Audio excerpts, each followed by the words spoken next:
Welcome back to our reading of The Power of Awareness. Today we're on Chapter 3, The Power of Assumption.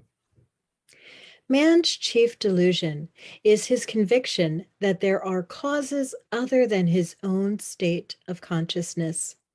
All that befalls a man, all that is done by him, all that comes from him, happens as a result of his state of consciousness.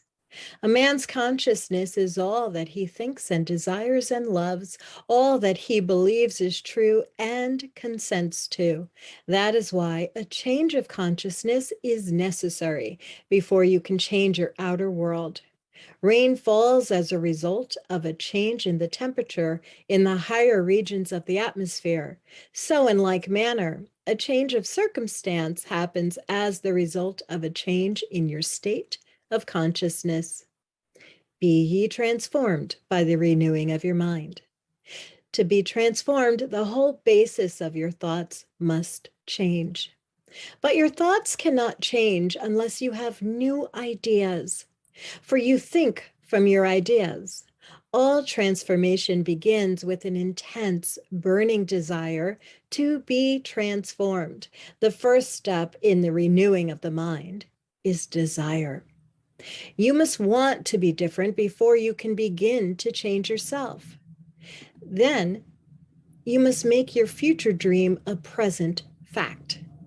You do this by assuming the feeling of your wish fulfilled.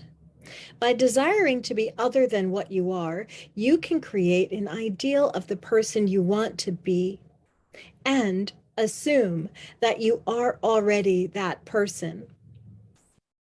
If this assumption is persisted in until it becomes your dominant feeling, the attainment of your ideal is inevitable. The ideal you hope to achieve is always ready for an incarnation, but unless you yourself offer its human parentage, it is incapable of birth. Therefore, your attitude should be one in which, having desired to express a higher state, you alone accept the task of incarnating this new and greater value of yourself.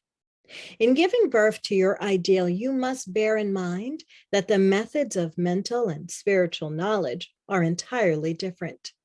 This is a point that is truly understood by probably not more than one person in a million. You know a thing mentally by looking at it from the outside, by comparing it with other things, by analyzing it and defining it, whereas you can know a thing spiritually only by becoming it. You must be the thing itself and not merely talk about it or look at it.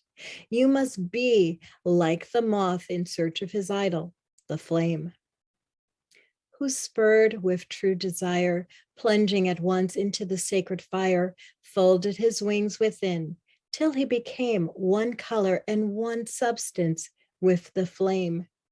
He only knew the flame who in it burned, and only he could tell who never to tell returned.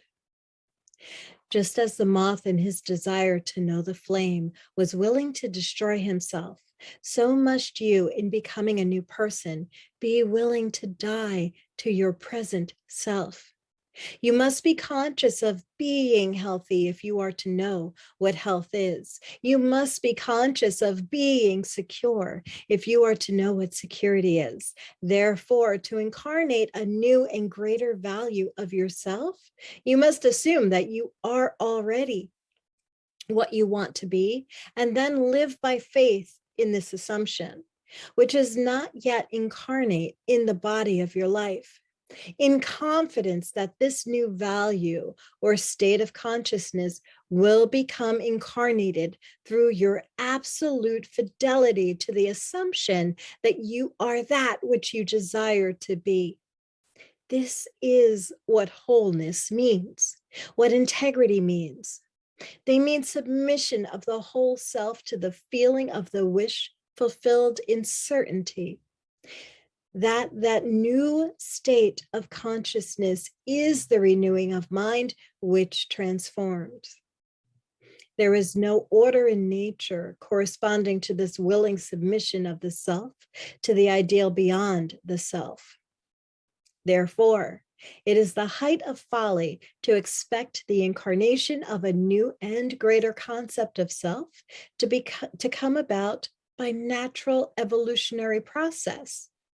That which requires a state of consciousness to produce its effect obviously cannot be affected without such a state of consciousness and in your ability to assume the feeling of a greater life, to assume a new concept of yourself. You possess what the rest of nature does not possess: imagination, the instrument by which you create your world.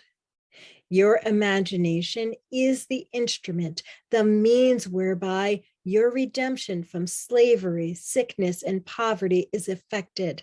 If you refuse to assume the responsibility of the incarnation of a new and higher concept of yourself, then you reject the means, the only means whereby your redemption, that is, the attainment of your ideal, can be effected.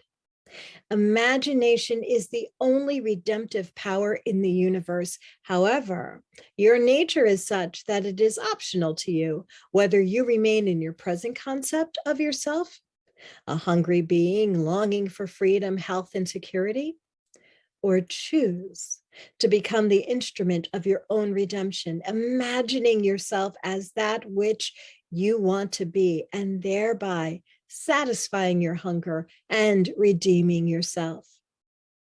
Oh, be strong then, and brave, pure, patient, and true.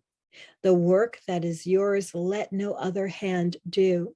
For the strength for all need is faithfully given from the foundation within you, the kingdom of heaven.